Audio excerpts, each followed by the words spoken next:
Modern theory of cost, the short-run average fixed cost curve. Traditional theory of കോസ്റ്റിലെ പോലെ തന്നെ modern theory of കോസ്റ്റും fixed cost എന്നും variable cost എന്നും short run കോസ്റ്റിനെ രണ്ടായിട്ട് തിരിക്കുന്നുണ്ട്. ടോട്ടൽ ഫിക്സഡ് കോസ്റ്റിനെ നമ്പർ ഓഫ് യൂണിറ്റ്സ് കൊണ്ട് ഡിവൈഡ് ചെയ്യുമ്പോഴാണ് നമുക്ക് ആവറേജ് ഫിക്സഡ് കോസ്റ്റ് കിട്ടുന്നത്. അതിനെ നമ്മൾ എങ്ങനെയാണ് എക്സ്പ്രസ് ചെയ്യുന്നത്? AFC is equal to TFC. TFC എന്ന് പറയുന്നത് ടോട്ടൽ ഫിക്സഡ് കോസ്റ്റ് ആണ് divided by the number of units Q. TFC divided by Q ചെയ്യുമ്പോഴാണ് നമുക്ക് ആവറേജ് ഫിക്സഡ് കോസ്റ്റ് കിട്ടുന്നത്. ട്രഡീഷണൽ തിയറിയിൽ ആവറേജ് ഫിക്സഡ് കോസ്റ്റിൻ്റെ ഷേപ്പ് റെക്റ്റാങ്കുലർ ഹൈപ്പർബോളയാണെന്ന് നമുക്കറിയാം. പക്ഷേ മോഡേൺ തിയറിയിൽ വരുമ്പോൾ അത് നെസസറിലി റെക്റ്റാങ്കുലർ ഹൈപ്പർബോള ആകണമെന്ന് ഇല്ല.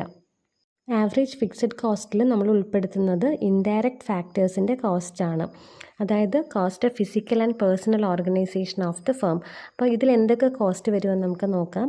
ഒന്ന്, അഡ്മിനിസ്ട്രേറ്റീവ് സ്റ്റാഫിന് കൊടുക്കുന്ന സാലറിയും പിന്നെ മറ്റ് എക്സ്പെൻസുകളും, പിന്നെ പ്രൊഡക്ഷനുമായിട്ട് ഡയറക്റ്റ്ലി ഡീൽ ചെയ്യുന്ന സ്റ്റാഫിന് കൊടുക്കുന്ന സാലറീസ്, അത് ചിലപ്പോൾ ഫിക്സഡ് ടേം ബേസിസിലാവും കൊടുക്കുന്നത്.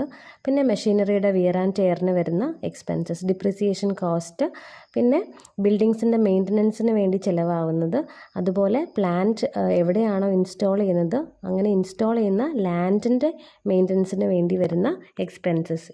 ഇത്രയും കാര്യങ്ങളാണ് ഫേമിൻ്റെ ഫിക്സഡ് കോസ്റ്റിൽ നമ്മൾ ഇൻക്ലൂഡ് ചെയ്യുന്നത്. ഒരു ഫേമിൻ്റെ ഫിസിക്കൽ ആൻഡ് പേഴ്സണൽ ഓർഗനൈസേഷന് വേണ്ടി വരുന്ന ഫാക്ടേഴ്സ് അല്ലെങ്കിൽ ഇൻഡയറക്റ്റ് ഫാക്ടേഴ്സ് അല്ലെങ്കിൽ ഫിക്സഡ് ഫാക്ടേഴ്സ് എന്ന് പറയാം. അതായത് പ്ലാന്റ് ആൻഡ് മെഷീനറി, ബിൽഡിംഗ് പോലെയുള്ള അസറ്റ്. അപ്പം ഈ അസറ്റ്സിനെ ഡിപ്പെൻഡ് ചെയ്തിട്ടാണ് ഒരു ഫേം അതിൻ്റെ പ്ലാന്റിൻ്റെ കപ്പാസിറ്റി എപ്പോഴും തീരുമാനിക്കുന്നത്. കാരണം എന്താ, ഈ പറഞ്ഞ ഫിക്സഡ് ഫാക്ടേഴ്സ് ഒന്നും പെട്ടെന്ന് വേരി ചെയ്യാൻ പറ്റുന്നതല്ല. പക്ഷേ ലേബറും റോ മെറ്റീരിയലും പോലെയുള്ള ഡയറക്റ്റ് ഫാക്ടേഴ്സ് ആണെങ്കിൽ ഫേംസിന് പെട്ടെന്ന് തന്നെ മാർക്കറ്റിൽ നിന്ന് അക്വയർ ചെയ്യാൻ പറ്റുന്നതാണ്. അവിടെ ടൈം ലാഗ് ഒന്നും വരുന്നില്ല. അതുകൊണ്ട് തന്നെ പ്ലാൻ സൈസിൻ്റെ ഡിറ്റർമിനേഷനിൽ ഏറ്റവും ഇമ്പോർട്ടൻ്റ് ആയിട്ടുള്ളൊരു റോള് ഇൻഡയറക്റ്റ് ഫാക്ടേഴ്സിനാണ്. ഡയറക്റ്റ് ഫാക്ടേഴ്സിന് അതിലൊരു റോളും ഇല്ല.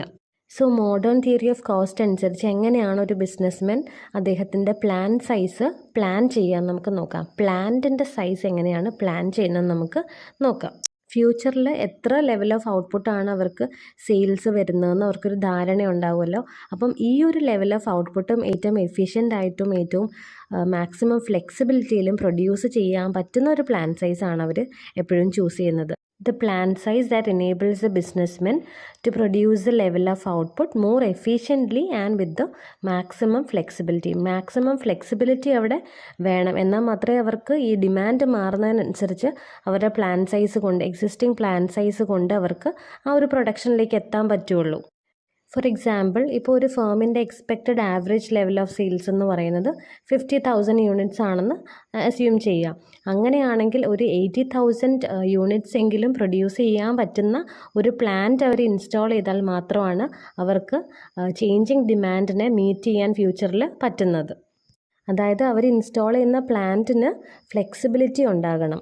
ഫ്യൂച്ചറിൽ അഡീഷണൽ ഡിമാൻഡ് വന്നാലും എക്സിസ്റ്റിംഗ് പ്ലാന്റ് കൊണ്ട് അവർക്ക് അതിനെ മീറ്റ് ചെയ്യാൻ പറ്റണം. So modern theory of cost assume ചെയ്യുന്നത് എപ്പോഴും ഒരു സ്റ്റോക്ക് പൈലിംഗ് പോളിസി അല്ലെങ്കിൽ ഒരു സ്റ്റോക്ക് ഇൻവെൻട്രി പോളിസി ഫോളോ ചെയ്യുന്നതിലും നല്ലത് നമ്മുടെ എക്സിസ്റ്റിംഗ് പ്ലാൻ സൈസിന് കുറച്ച് റിസർവ് കപ്പാസിറ്റി കൊടുക്കുന്നതാണ്. സ്റ്റോക്ക് പൈലിംഗ് പോളിസി എന്ന് പറഞ്ഞാൽ എന്താ? അതായത് പെട്ടെന്ന് ഡിമാൻഡൊക്കെ കൂടിക്കഴിഞ്ഞാൽ നമ്മൾ അതിനെ മീറ്റ് ചെയ്യാൻ വേണ്ടിയിട്ട് ഒരുപാട് ഇൻവെൻട്രി സ്റ്റോക്ക് ചെയ്യുന്നതാണ്. അപ്പോൾ അങ്ങനെ ഇൻവെൻട്രി സ്റ്റോക്ക് ചെയ്യുന്നതിലും നല്ലത് നമ്മൾ നമ്മുടെ പ്ലാൻ കപ്പാസിറ്റിയിൽ കുറച്ച് റിസർവ് ആയിട്ട് വെക്കുന്നതാണ്. ഇനി ഫേംസ് എവിടെയൊക്കെയാണ് റിസർവ് കപ്പാസിറ്റി അലൗ ചെയ്യേണ്ടത് നോക്കാം. ഒന്ന്, ലാൻഡ് ആൻഡ് ബിൽഡിങ്സ് ആണ്. കാരണം ലാൻഡും ബിൽഡിങ്ങും ഒന്നും നമുക്ക് പെട്ടെന്ന് അക്വയർ ചെയ്യാൻ പറ്റുന്ന ഫിക്സഡ് അസറ്റ്സ് അല്ല. അപ്പോൾ ലാൻഡും ബിൽഡിങ്സും പെട്ടെന്ന് നമുക്ക് അക്വയർ ചെയ്യാൻ പറ്റിയില്ല എന്നുണ്ടെങ്കിൽ അത് തീർച്ചയായിട്ടും നമ്മുടെ എക്സ്പാൻഷൻ ഓഫ് ഓപ്പറേഷൻസിനെ ബാധിക്കുന്ന ഒരു കാര്യമാണ്. പിന്നെ രണ്ടാമത്തെ കാര്യം, ഓർഗനൈസേഷണൽ ആൻഡ് അഡ്മിനിസ്ട്രേറ്റീവ് ലെവലിൽ റിസർവ് കപ്പാസിറ്റി ഫേംസ് അലൗ ചെയ്യണം. കാരണം അഡ്മിനിസ്ട്രേറ്റീവ് സ്റ്റാഫിനെ ഹയർ ചെയ്യുന്ന പ്രോസസ്സ് കോംപ്ലെക്സ് ആയിട്ടുള്ളൊരു പ്രോസസ്സാണ്. So the administrative staff should be hired at such numbers that allows some increase in the operations of the firm. Modern theory of cost അനുസരിച്ച് ഒരു businessman അദ്ദേഹത്തിൻ്റെ plan size choose ചെയ്യുന്നത് എങ്ങനെയാണ്? It is based on the flexibility that it provides. അത് provide ചെയ്യുന്ന flexibility അനുസരിച്ചാണ്, അല്ലാതെ lowest cost provide ചെയ്യുന്ന പ്ലാൻ സൈസ് അല്ല ഒരിക്കലും ബിസിനസ് ഫേംസ് ചൂസ് ചെയ്യുന്നത്. ഇനി മോഡേൺ തിയറിയിൽ ഷോർട്ട് റൺ ആവറേജ് ഫിക്സഡ് കോസ്റ്റിൻ്റെ ഷേപ്പ് എങ്ങനെയാണെന്ന് നമുക്ക് നോക്കാം. ആദ്യം ഡയഗ്രത്തിൽ ഏറ്റവും ബേസിക് ആയിട്ടുള്ള കാര്യങ്ങൾ പറഞ്ഞു തരാം. എക്സ് ആക്സിസിൽ കാണിക്കുന്നത് ലെവൽ ഓഫ് ഔട്ട്പുട്ട് ആണ്, വൈ ആക്സിസിൽ കോസ്റ്റ് ആണ് കാണിക്കുന്നത്. ഇവിടെ ഫേമിന് 2 സൈസിലുള്ള മെഷീനറിയാണ് അവൈലബിൾ ആയിട്ടുള്ളത്. ഒന്നൊരു സ്മോൾ സൈസ് മെഷീനറി ആൻഡ് ഒരു ലാർജ് യൂണിറ്റ് മെഷീനറി. പിന്നെ ഈ ഡയഗ്രത്തിൽ ഒരു കർവ് കൂടെ കാണിച്ചിട്ടുണ്ട്. അതാണ് ഫേമിൻ്റെ AFC curve, average fixed cost curve.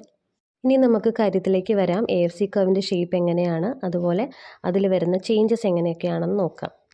ഫേമിൻ്റെ small unit മെഷീനറിയെ കാണിക്കുന്നത് A എന്ന് പറയുന്ന ഒരു വെർട്ടിക്കൽ ലൈനാണ്. അതായത് സ്മോൾ യൂണിറ്റ് പ്ലാന്റ് ആണ് ഫേം യൂസ് ചെയ്യുന്നതെങ്കിൽ അതിന് OXA എന്ന് പറയുന്ന ലെവൽ ഓഫ് ഔട്ട്പുട്ട് വരെ പ്രൊഡ്യൂസ് ചെയ്യാൻ പറ്റുള്ളൂ. അതാണ് അതിൻ്റെ ബൗണ്ടറി. ഈ A എന്ന് പറയുന്നത് ശരിക്കും ഫേമിൻ്റെ ബൗണ്ടറി ആണ് if it is using the small plant size. പക്ഷേ ഇതൊരിക്കലും ഒരു അബ്സല്യൂട്ട് ബൗണ്ടറി അല്ല.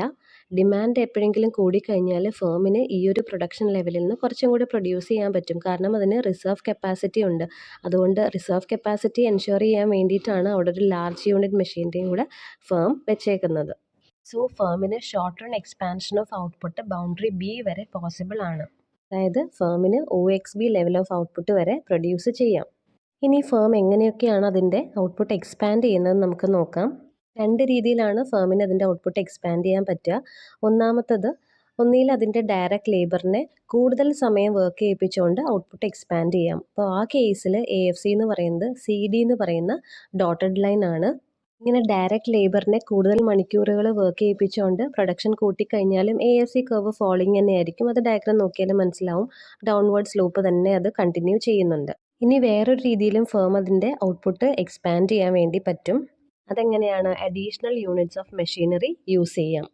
അപ്പോൾ beyond XA the firm is using additional machinery. അങ്ങനെ അഡീഷണൽ മെഷീനറി യൂസ് ചെയ്തിട്ടാണ് ഫേം അതിൻ്റെ പ്രൊഡക്ഷൻ കൂട്ടുന്നതെങ്കിൽ AFC കർവ് ആദ്യം ഷിഫ്റ്റ് ചെയ്യും, മുകളിലേക്ക് ഷിഫ്റ്റ് ചെയ്യും. അതായത് അവിടെ കോസ്റ്റ് കൂടുകയാണ്. കോസ്റ്റ് കൂടിയതിന് ശേഷം, അതായത് പോയിന്റ് A ആണ് ആ കോസ്റ്റ് ഇൻക്രീസിനെ കാണിക്കുന്നത്. ആദ്യം കോസ്റ്റ് കൂടിയതിന് ശേഷം പിന്നെ കോസ്റ്റ് ഫോൾ ചെയ്യും. കോസ്റ്റ് ഫോൾ ചെയ്തിട്ട് B എന്ന് പറയുന്ന പോയിന്റിലേക്കാണ് വരുന്നത്.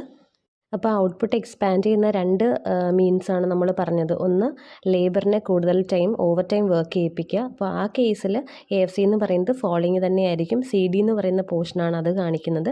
രണ്ടാമത്തെ കേസിൽ അഡീഷണൽ മെഷീനറി ആണ് യൂസ് ചെയ്യുന്നത്. ആ കേസിൽ ഫിക്സഡ് കോസ്റ്റ് ആദ്യം ഒന്ന് റൈസ് ചെയ്യും, പക്ഷേ പിന്നെ ഫോൾ ചെയ്യും. അപ്പോൾ AB എന്ന് പറയുന്ന പോർഷനാണ് നമ്മൾ പറഞ്ഞ രണ്ടാമത്തെ കേസ് കാണിക്കുന്നത്.